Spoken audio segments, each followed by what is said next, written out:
What's up guys, Courtney Bishop here, owner of The Pursuit of Authenticity, Strength and Wellness, coming at you today with a video helping you to build wrist strength.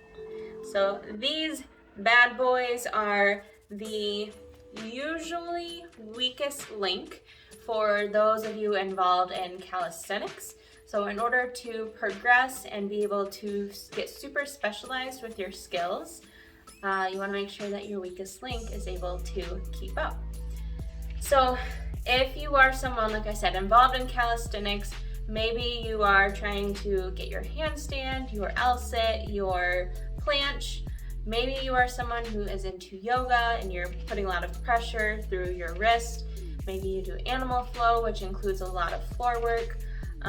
Essentially any sport where you're putting a lot of pressure through your hands, you're going to want to make sure that you're doing some sort of prehab drills to strengthen them. There's a lot of tendons and small ligaments that if you don't work your wrist specifically, you put yourself at risk for injury. And we don't want that. We want to keep doing what we love forever. So I'm going to take you through some different exercises today that will build strength. So we're going to go through all the different movements of the wrist. So that will include flexion, extension, pronation, supination, rotation, hand adduction or abduction and adduction, and ulnar and radial deviation.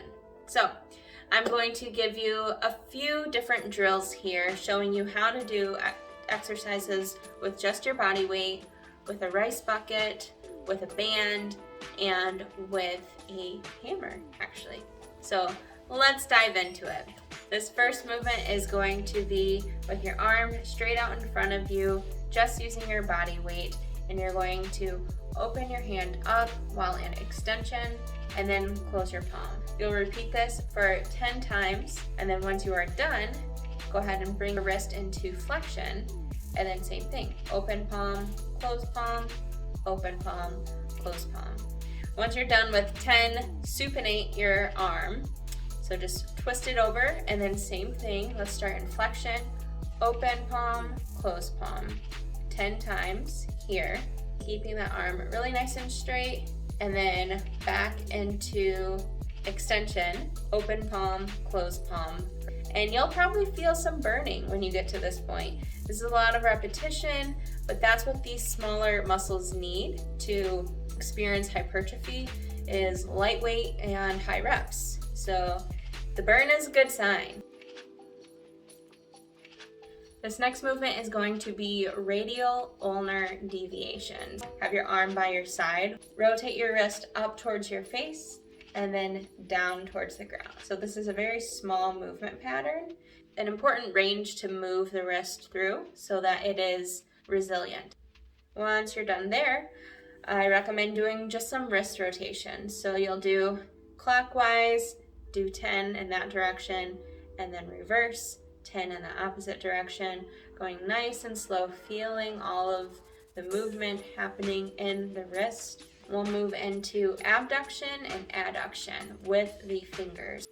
Spreading your fingers nice and wide, and then bringing all of your fingers together. Nice and wide, bring them back together.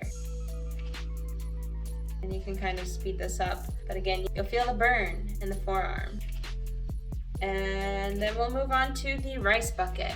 So we're going to move through those same sort of movement patterns, but with a different prop essentially. First one was just body weight. Now we're using some resistance. So have your fingers in the bucket and then just extend them.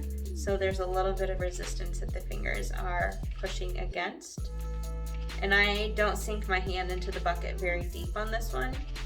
This is such a weird movement that my forearms aren't used to, or my fingers, so I don't really need too much resistance to feel the work happening.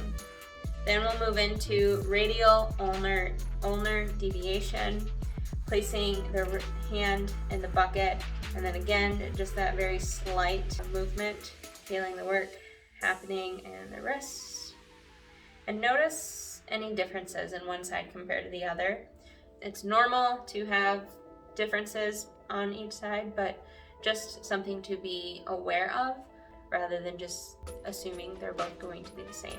Move into wrist rotation. So just sink your hand into the bucket as deep as you need for this one. Find a nice clockwise position. When you're ready, after 10, reverse that direction.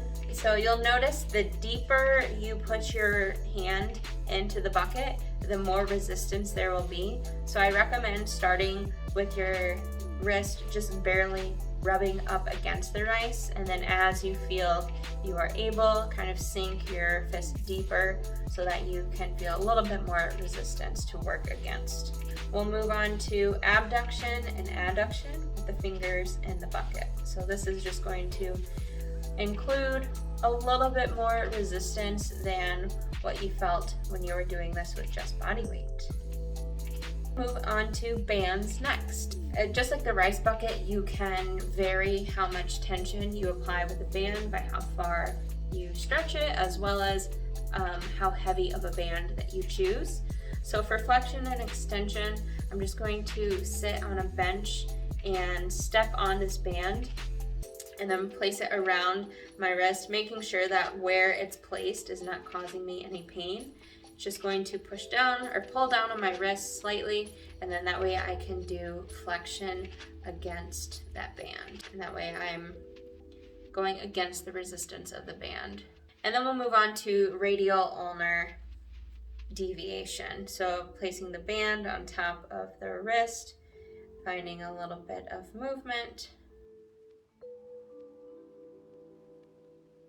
And then after 10, switching to the opposite wrist. And then lastly, we will stand up and use a hammer. We will just be doing radial ulnar deviation, holding the hammer down by our side. You can use just a hammer that you would have at home. If you have a gym that owns like a bigger sledgehammer, you could use something like that too. It will provide more resistance than just a regular hammer. But the nice thing about using a hammer is that it's weighted just on the very end, so it applies more leverage when you are doing this movement than if you were just using your body weight or the rice bucket or the bands. So you'll see what I'm talking about when you give this a try. Go slow, listen to your body, find the range that feels appropriate for you, and feel yourself building strength.